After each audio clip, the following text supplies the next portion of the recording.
होली की आत्मा।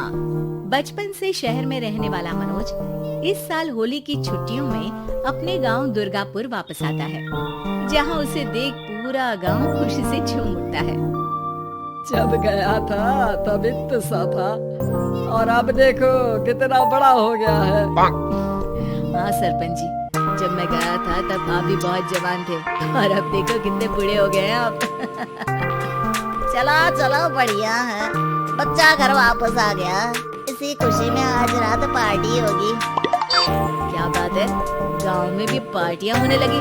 वैसे अगर पार्टी की बात है तो आज क्यों सीधा होली पार्टी करते हैं। होली पार्टी की बात सुन चहल पहल में अचानक सन्नाटा छा जाता है, जिसे देख मनोज को कुछ अजीब लगता है, लेकिन तभी सरपंच बात पलट देता है।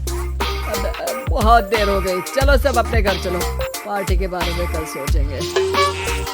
मनोज भी मम्मी पापा के साथ घर आ जाता है, पर होली पार्टी और उस पर पूरे गांव की खामोशी वाली बात अभी तक उसके जहन से निकलती नहीं।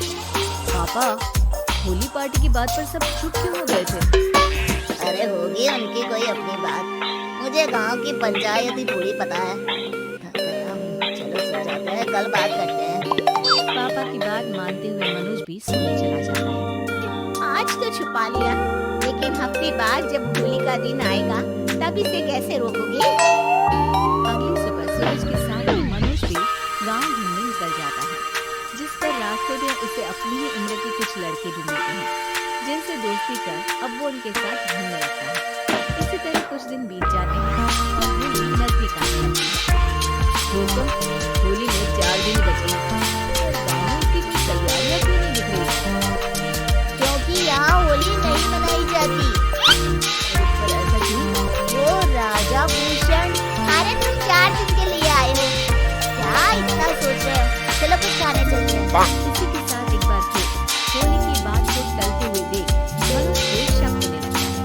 वो घर पहुंचते ही इंटरनेट पर अपने गांव और राजा भूषण के बारे में जानकारी निकालने लगता है। क्या?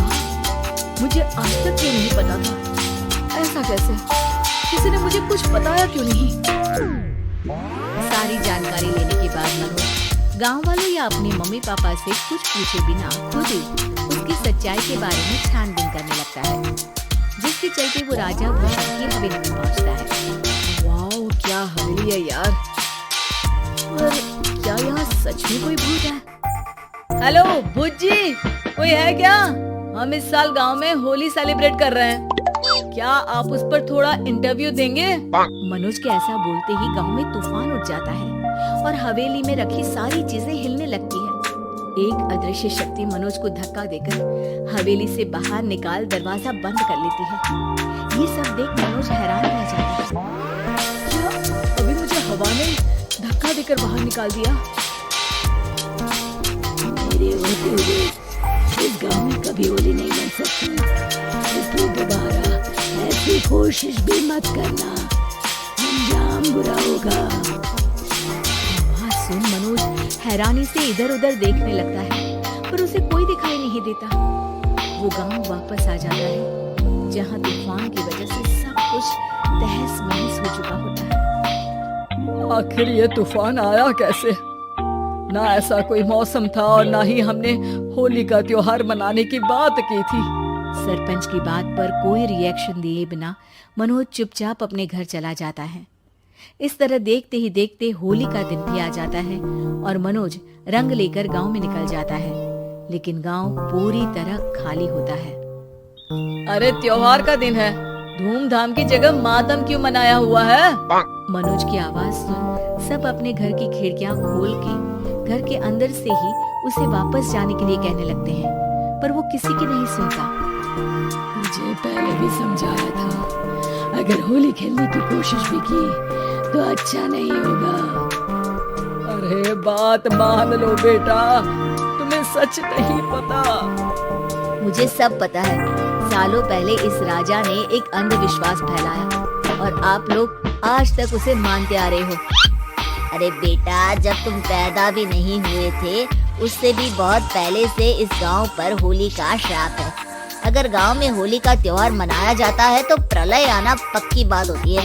राजा भूषण इस सब में नहीं मानते थे, और त्योहार मनाने लगे, जिसके चलते होली वाले ही दिन पहले उनके बेटे की और फिर उनकी मृत्यु हो गई। तभी से गांव की रक्षा के लिए उनकी आत्मा उस हवेली में रह रही है। सबकी बातें सुन मनोज उलझन में पड़ जाता है। सोचना भी मत मनोज, अगर तुमने इस परंपरा को तोड़ने की कोशिश भी की तो इसका परिणाम इस गांव और गांव के लोगों के लिए अच्छा नहीं होगा। मुझे भी यकीन नहीं हो रहा कि आप लोग एक बेतुकी बात को मानकर सालों से रंगों के त्योहार को मातम की तरह मनाते आ रहे हो। मनोज किसी की कोई बात ना मानते हुए पूरे गांव में रंग बिखेर देता है, जिसके तुरंत बाद वहां तूफान के साथ बिजलियां गरजने लगती हैं। अचानक मौसम में ऐसा बदलाव देख जहां मनोज कंफ्यूजन में आ जाता है, वहीं गांव वाले डर से सहम जाते हैं।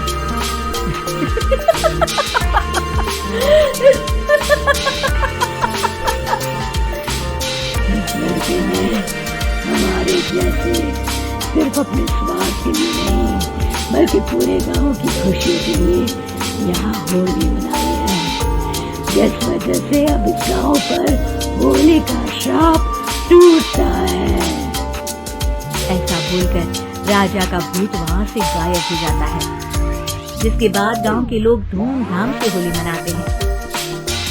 खुशियों के रंग गांव में बिखरे ही होते हैं कि अगली सुबह अचानक मनोज कहीं गायब हो जाता है और एक बार फिर गांव में होली का नया राज शुरू हो जाता है।